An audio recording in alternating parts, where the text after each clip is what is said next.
Welcome to Moments with Marianne. This is your host, Marianne Pastana, and we're here today with special guest, Justin L. Shaw, who's here to share with us his new book, Sourcery 101, 13 Rungs to a Higher Elevation of Consciousness.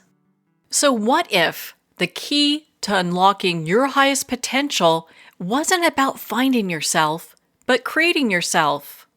Well, today's guest is here to share with us just that. When Source does not call the qualified, it qualifies the called. Justin L. Shaw is a mystical comedian, stand-up philosopher, and a sorcerer passionate about empowering people to reclaim their self-worth and manifest their highest potential. Following a long battle with substance abuse, PTSD, depression, and anxiety disorders, Justin, a former stand-up comedian, experienced firsthand the redeeming power of source energy after an incredible experience he will never forget.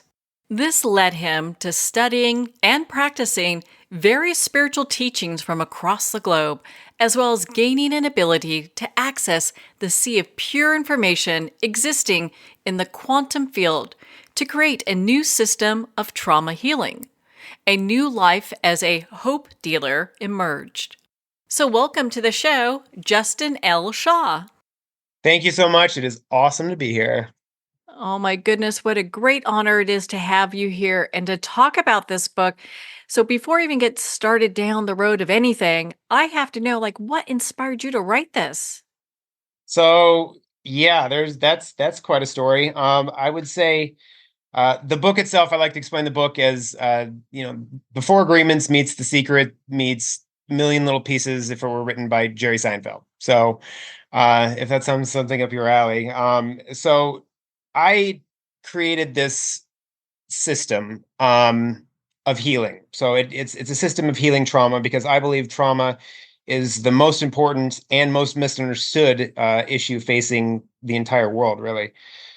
And when we have unhealed trauma, it tends to just sit and cloud the frontal lobe. And the frontal lobe is extremely important because it manages thinking, decision making, problem solving, and attention. It also regulates things like emotion, and it influences our personality. And it's critical for judgment, impulse, and social interactions.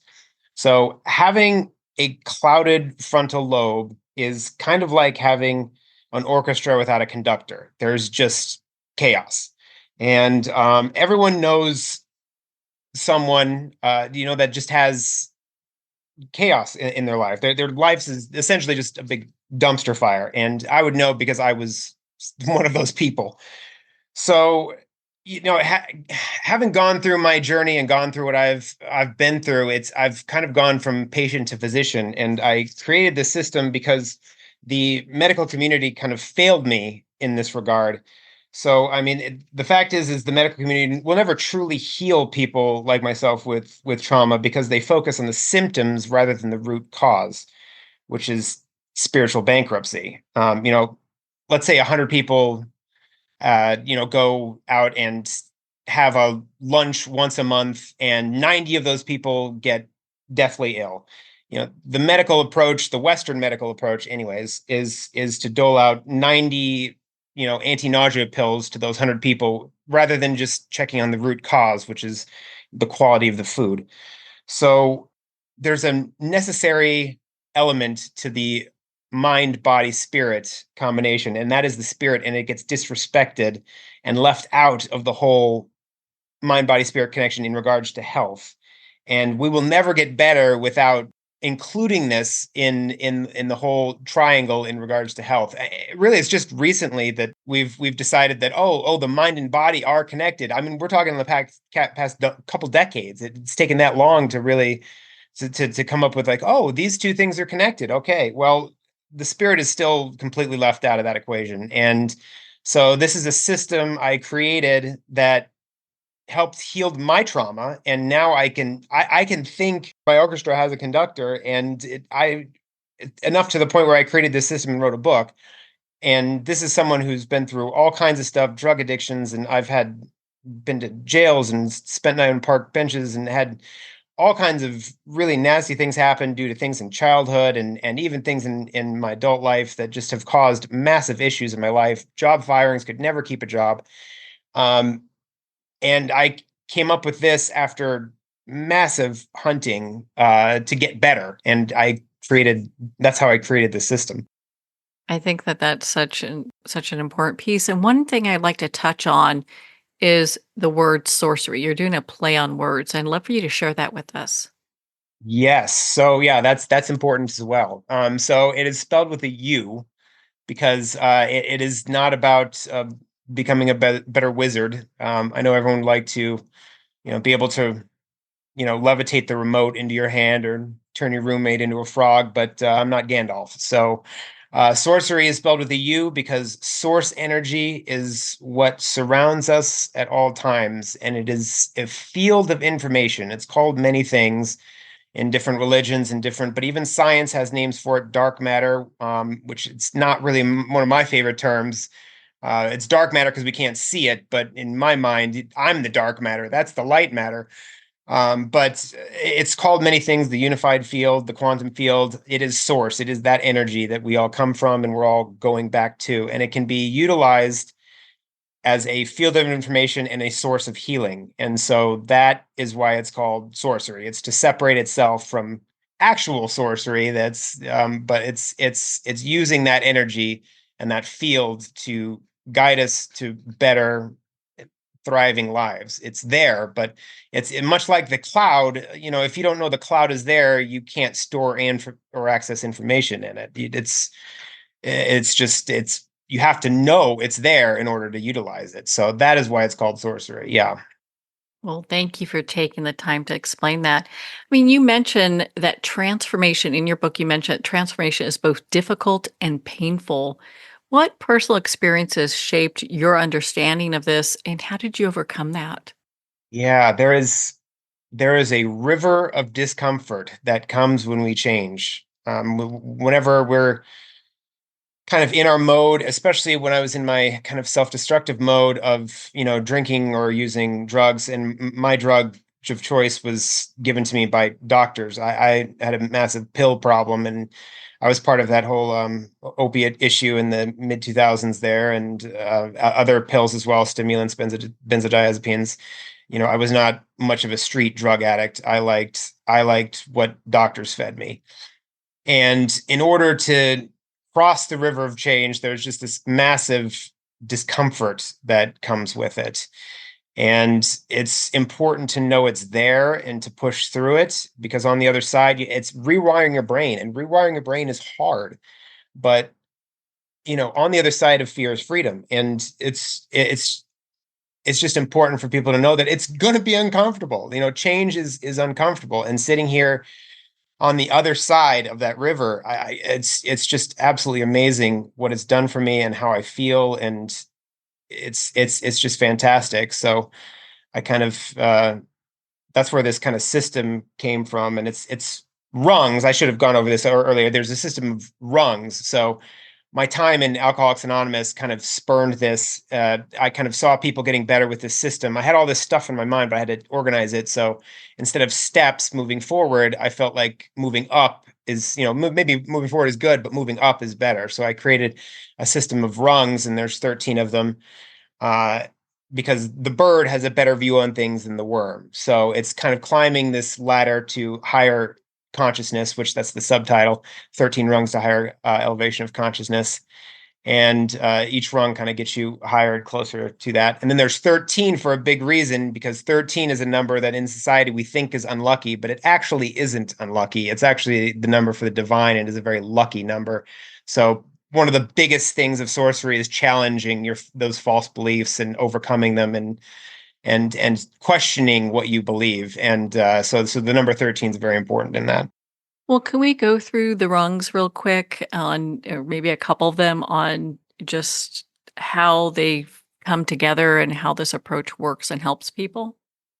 Yeah, yeah. So each one is, I would say, of equal importance. I kind of put them in an order, but the order of importance is always going to be subjective. Some may need more of your attention, while others may come naturally. So there's 13 of them. There's shadow work. There's a call for inaction. There's surrender to serenity. Health is wealth. Emotional alchemy, which is a big one. I can go over that one. Comfort and discomfort. Attention to intention. Goats over sheep. Follow your bliss. Rose-colored contacts. Instinct versus intuition. That chakra life and assist leader. So I kind of left them a little fun and vague. I didn't quite, but they're each one is very different. Like let's say we don't have time to go over them all, obviously, but let's say emotional alchemy is a big one.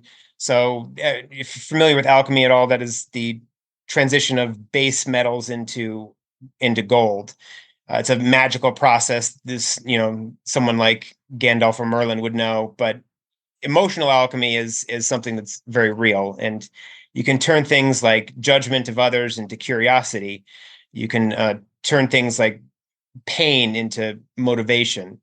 There's various emotions that we can overcome, and through acts like forgiveness and kindness, we can turn these base emotions into elevated emotions and live much much better lives. So that's kind of an example of one of them. I like how you start off with the first rung of shadow work. And for a lot of people who might not be familiar with that, why was that so important? It's one of the most misunderstood things that we go through. And when a soul is broken, it creates a shadow. It was Carl Jung who coined that term, and it's that side of us that we don't like. It's that reactionary, the lizard brain, the reactionary side of us that there's the divine and there's the shadow, and everyone's got this to some degree. Some people may have their shadows may not be as quite invasive in their lives as other people. Other people, their shadow rules the life, and their life is complete chaos, and they have anger issues and drug addiction. Their shadows ruin is just ruling their life. So it is the subconscious part of us that we have to dive into, and we are not the shadow. We are the awareness of the shadow. So one of the things I recommend in my book is naming your shadow to create distance from it. So my shadow's name is Floyd. There's a lot of pop culture in my book. So if you like pop culture, I was raised in front of a TV. I had kind of an emotionally neglectful. We don't need to get into that, but there's an emotionally neglectful element to my childhood, and I was raised in front of a TV. So there is a lot of pop culture and a lot of fun in the book. And one of the things I did, that came up when I was naming my shadow was this character Floyd. In True Romance, Brad Pitt has this very small cameo role that he plays this guy on the couch that one of the more central figures. He doesn't add anything. He doesn't pay rent. He doesn't do chores. He just sits on the couch and gets stoned all day. But so he adds nothing to the other character's life. But the fact is this other character lets him stay because he's like a brother and loves him. So instead of fighting our shadows, the best way is to just love it, understand what it is.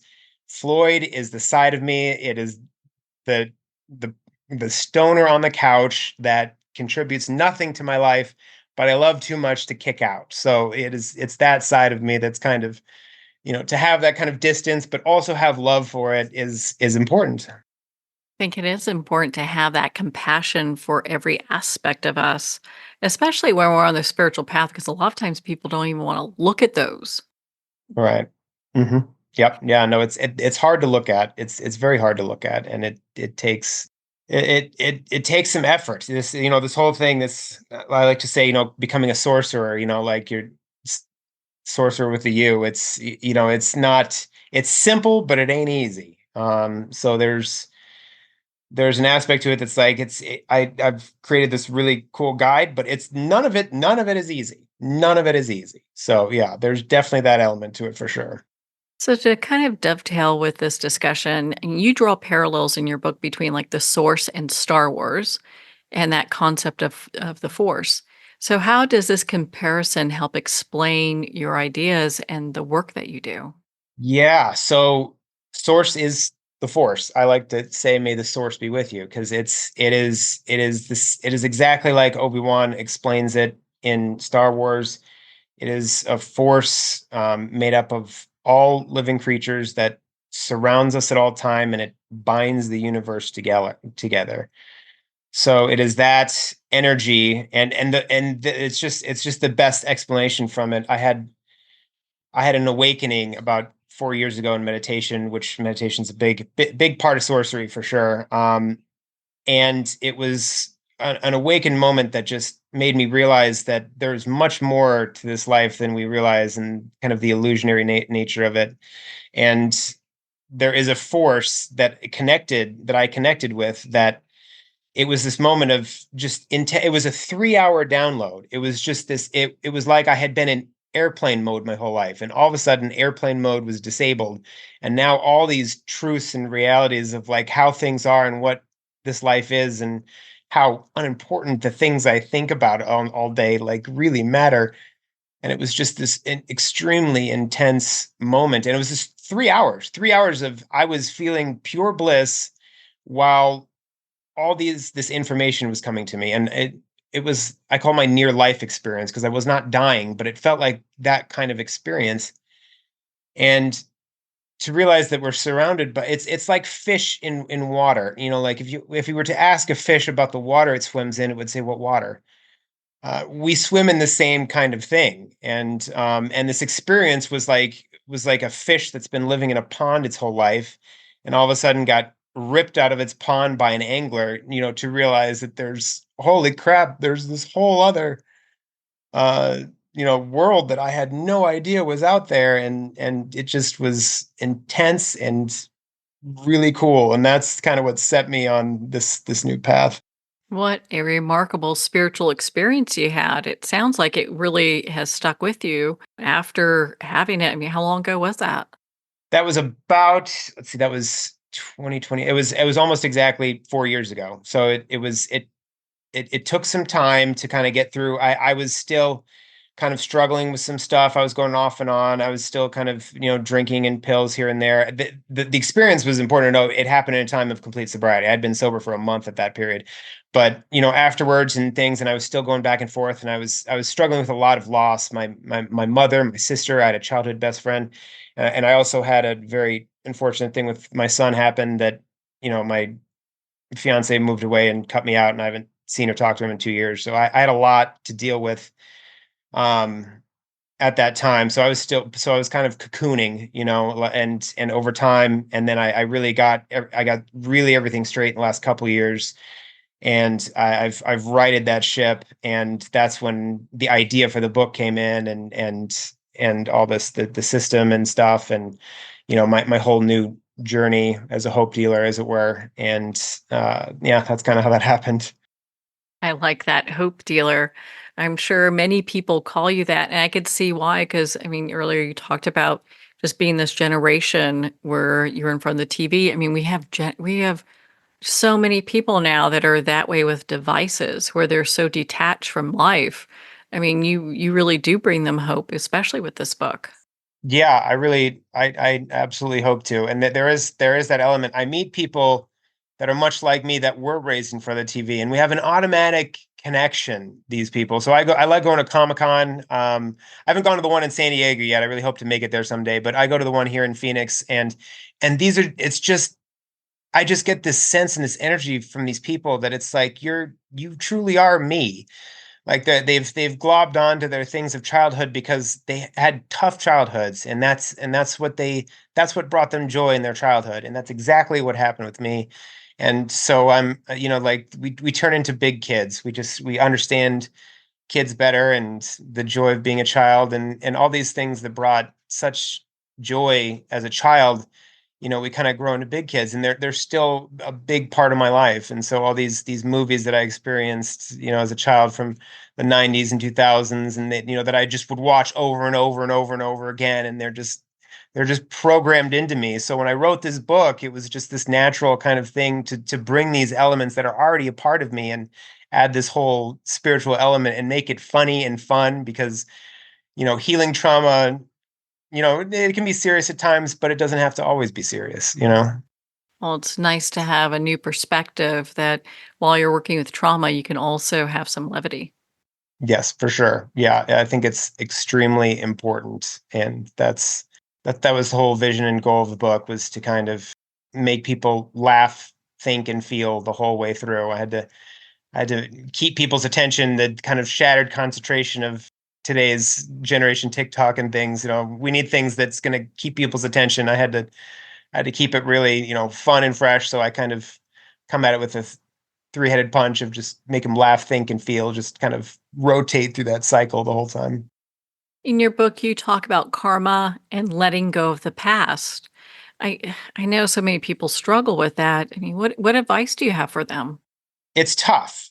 It's tough letting go of the past, but one of the things I mentioned in there, the surrender to serenity chapter on Rung is really important in terms of that kind of emotional alchemy, that where you can go from, you know, uh, t- typically letting go is something that, you're holding grudges and unforgiveness against someone that did something to you, or yourself. The biggest one is always ourselves, that we can kind of work through, and eventually the easier one is to forgive other people. Forgiving ourselves is the hardest one. The whole surrender to serenity Rung is about understanding the human condition better, and understand why people are the way they are, and why they're programmed the way they are. Once you start to understand human nature and how the human condition works, something starts to happen where you start understanding people better, and you don't take offense to the wrongs that happen to you, and you don't take offense to the wrongs that happen to you in the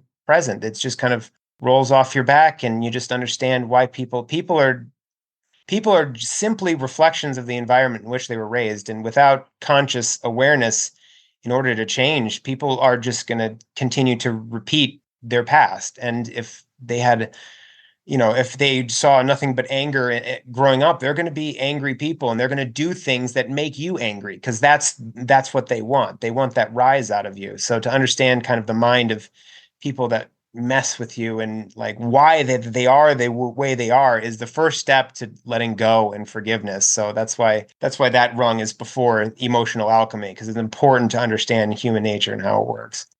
And so each of these rungs are specific in their placement within the book. Yes, yeah, they kind of came to me, and they all make sense of how they're placed. And it's a couple of them just showed up where they are, and then it's just, yeah, they kind of came to me that way, and I just left it. But the way they came to me, as I went over and read it when it was all kind of done, it all kind of makes sense where they are. So I just completely left them as is. What would you like readers and our listeners to take away from Sorcery 101? The main thing is hope. No matter what you've been through, no matter what has happened, there is always hope. And I really hope to get out there and help people understand that, we are not our thoughts, and things don't have to be the way that they are. We are in complete control of our lives at every moment. There's some deep quantum physics stuff about being in superposition, and that's kind of deep, but we are creating at every moment our lives. And in order to heal, we have to start becoming conscious and aware of what's going on and how to heal. So the main thing I want to get through certainly is that there is absolute 100% hope, because I am sitting here as someone that has been through it and done it, and wrote a book, and a really good book. I mean, I must say, like, I am extremely proud of myself. It is a good book, and it is worth every penny. And I couldn't have done that without hope, and knowing that healing is out there. Where can our listeners connect with you, Justin, to learn more about your work or to connect with you, to work with you, and to learn about your book, Sorcery 101? Yeah, so the book has only been out for about 4 weeks, self-published. So I actually have been off social media for about 4 years now. Around the time of my kind of awakening, I just deleted everything. So the book itself is on Amazon, and then there's a couple other options. You can get a hold of me. I have both Telegram and email. And this is about getting the information out there more than it is making money right now. So I have 500 promotional codes for free ebooks if you contact me, email or Telegram. So it's Sourcerer13, so Soucerer 13 at gmail.com, or Telegram Sourcerer13. But I have 500 free ebook promotional codes. Then it's on Amazon, or I have 60 books here that I can send at cost to people and sign them and stuff. So that's another option too. So those are the kind of ways. Right now, it's just awareness about the book. It really is. Well, Justin, thank you so much for taking the time to be on the show with us here today. Thank you so much. Well, thank you, Justin. It's been such an honor to spend this time with you and to talk about your new book, Sourcery 101, 13 Rungs to a Higher Elevation of Consciousness. Make sure to email Justin to pick up your free ebook copy at sorcerer13@gmail.com. Sourcery 101 is also available for purchase at Amazon, Barnes & Noble, and all indie retailers. And remember, support our indie bookstores. If you don't see it on the shelf, just ask for them to order it. Well, we're at the end of our time today. I'd like to thank everyone for tuning in. You've been listening to Moments with Mary Ann, where we make every moment count.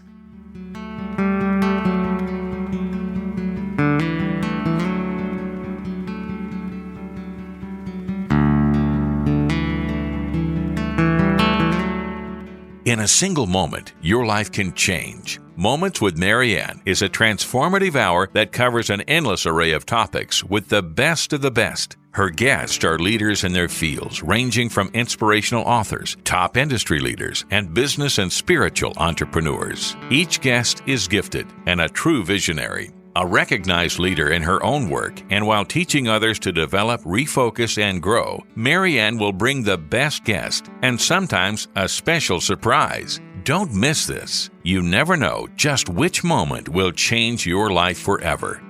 Make sure to tune in and visit momentswithmaryann.com for more information.